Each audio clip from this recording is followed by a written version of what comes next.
வணக்கம். நான் முக்குலத்தோர் தேசிய கழகத்தின் நிறுவன தலைவர் அஞ்சூர் நாடு எஸ்பி ராஜா.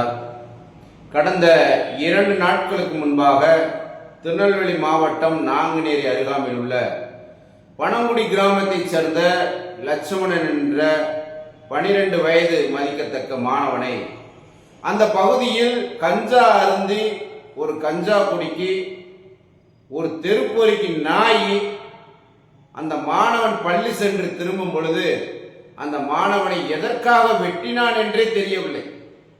அந்த மாணவன் குற்ற செயலில் ஈடுபட்டானா? அந்த மாணவன் மீது குற்றம் இருக்கிறதா? அவன் அருவா தூக்குனானா?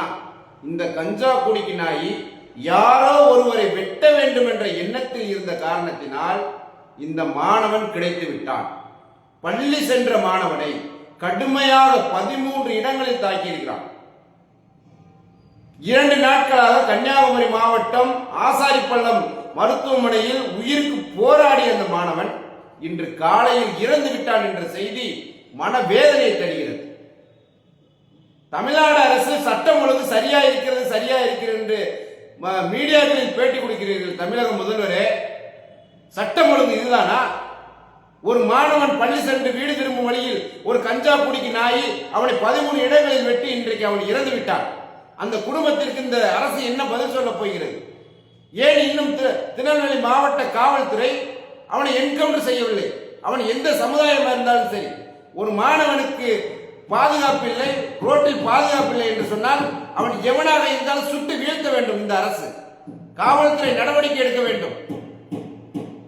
12 வயது மதிக்கத்தக்க ஒரு மாணவனின் நிலைமை என்ன? இன்றைக்கு தென் மாவட்டத்தில் தொடர்ந்து சாதிய கலவரத்தை உண்டாக்குவதன் நோக்கம் என்ன? இதுபோல செயல்களை உடனடியாக இந்த அரசு தடுக்க வேண்டும். அந்த மாணவனின் இழப்பிற்கு இந்த அரசு உரிய நிதி வழங்க வேண்டும். அந்த மாணவனுடைய இழப்பை உடனடியாக தமிழக மீடியாக்கள், அரசியல்வாதிகள், பொங்கிய அரசியல்வாதிகள், சாதிகளுக்காக பொங்கக்கூடிய அரசியல்வாதிகள் எல்லாம் அவனுடைய நிலைமையை நினைச்சு பாருங்கடான்னு தான் நான் அந்த வீடியோ மூலியமா உங்களுக்கு சொல்றேன்.